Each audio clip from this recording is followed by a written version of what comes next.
Okay, so I've got my stack here, and these are just some. I collect these throughout the year, and a couple that I have from previous years. And so I'm going to just start trimming these out. I also have these two that I created myself. I just used a star stencil and the Faber-Castell gold and silver paste, and just created these myself. So those are pretty easy to do. And what I think I'm going to do is, I think that I'm just going to do 3x12s. That's what I'm thinking right now. That's not very bulky. So let me make a little bit of space here for that. I'm also going to need my hole punch.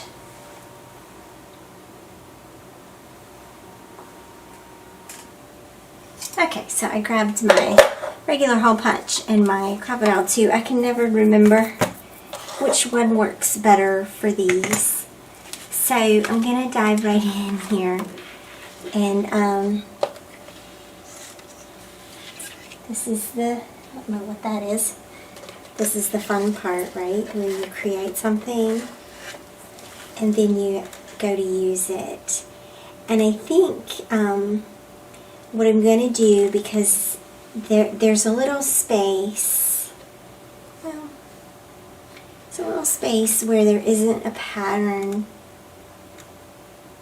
but maybe that's okay. I'm debating if I want to have, actually, I think I want to cut them 3.5 and allow space for the punch, so that they do go to halfway, so they're true to half.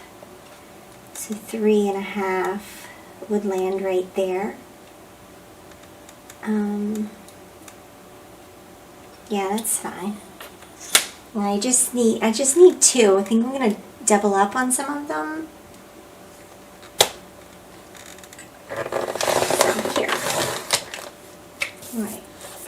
There's one, and that's what they look like on the back side. These, when you use this this texture paste, this gold paste, I think on transparency, I think it actually almost looks better on the back side. But anyway, so which is probably how I'm gonna put it in there. So that's that, and then do the same with this one. So yeah, I'm going to cut these all at 3.5. And then what I can do as well is use the leftover pieces in my pockets themselves.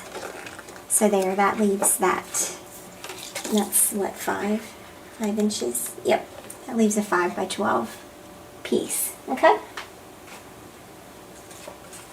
And I'm going to just trim them right now, and then I'll go back and punch them all at once, just to streamline the process. Okay, so I'm gonna speed up the video, and then I'll be back.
So I'm going to do that with all of them. I'm not going to bore you with film punching all of these, but I will come back and show you when they're all in place so that you can see how it turns out. All right.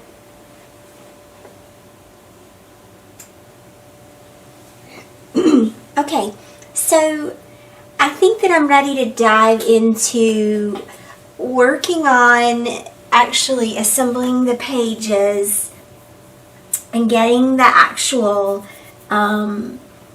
cards and everything ready in the page protectors, so that all I have to do in the month of December is literally just print photos and add journaling. I did that last year, and it makes the album look full before it's even started, but I found for myself last year that if I go into it feeling like the cards are already embellished and the numbers are added and yada, if I go into it like that, then I don't feel as overwhelmed. Because my goal for me personally is literally through the month of December to just print a photo or 2 photos or 4 photos, or however many photos I'm going to put in, and then write the journaling. And if I want to do more, if I want to change a page out or do something different, I always can, because nothing is carved in stone, right? Leave yourself with options. Don't attach numbers yet. But the idea for me is to make each page feel as done as possible without photos and journaling. You may be completely different, right? Everyone approaches this album and this project in their own way that helps them be successful. And I want to, obviously, because I'm sharing, and I will be sharing throughout the month of December, I want to be sure that I'm able to actually do that in the month of December. And I will tell you that it was really nice on January 1 of this year, or January 3rd, or whatever it was that I released the final flip through of my December daily. It was so nice to finish it in the month of January and be done with it and put it away. And then in August and September, I was so ready to jump back in, and I didn't have last year's hanging over my head. And so, you know, for some people, they need those months in February, March, and April to finish up, and that's totally okay, right? If you can't do your album in the month of December, it's totally okay, right? But this is how I like to do it, and so for me, it helps to sit down and do all this sort of like an assembly line, and hopefully you've been seeing that so far, that everything is sort of like an assembly line. And that way it also has a cohesiveness, so that when you're flipping through the album, it looks cohesive, and everything has it's sort of controlled chaos, I guess. So a little about what I have on my desk and what I'm using to help me do this. Obviously, because I have these transparencies, I want to add tabs to them. And so I guess I'll just dive right in with that. I've got this tab punch. It's an old one from Stampin' Up. And then I've got these 2 tab punches from We Are Memory Keepers. And these have the plastic pieces that go with it. And I'm going to show you how you can make the plastic pieces to go with that one too. It's pretty easy to do, actually. So those are going to be my tabs, 3 different styles. And then I have to do I want to do numbers on the tab. I'm going to use the little white chipboard numbers that came there behind me. I don't want to work with those just yet. That's another part of my assembly line. But I do want to put just little numbers on the tab on the transparency, so that you know that like this is the beginning and then day 1 starts here. So this will have 1. And so I grabbed all the little pieces. The One Little Bird kit by Peppermint Granberg last December had these little tiny numbers on it. So that led me to say, okay, well, since the 11 is missing, I might as well mix it up and do these for some of the tabs and do something different for some of the tabs. And so I grabbed my Prima stamp set, and these are just the little block that you put them on, and the little alphabets, and there's numbers, obviously. I'm not sure if I'm going to spell out the numbers. I think that's probably, that font is probably too big to spell out 11 on one of those. So I'll probably just use the numbers for it. I don't know. I think I'll probably put that there so that it's 11. Since I already know I'm going to have to use that one. But anyway, so this is available for me to use. And then I haven't decided for sure, but I have these tabs from Pretty Little Studio from last year, from the Figgy Pudding collection. I have a couple of things left over from that last year, and so those are available too to use. And then I have once I do all the tabs, that's gonna be my next step. And then after that, I'm gonna go over the journaling cards and the filler cards and what my plan is for those. I have some of my stamp sets that I want to do some stamp sentiments with, but I think I'm gonna put those aside until later and just work right now with these tabs and these transparencies. So I'm gonna fast forward the video now, and so you'll get to see me put all these together.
Okay, so I think you can kind of see how this is gonna go, and I'm not gonna film doing the rest of them. There's like 14 that I have to do, so I'm just gonna keep repeating this pattern, 1 2 3 1 2 3, and then when I come back, obviously and I start putting the cards in, then you'll be able to see how these turned out, and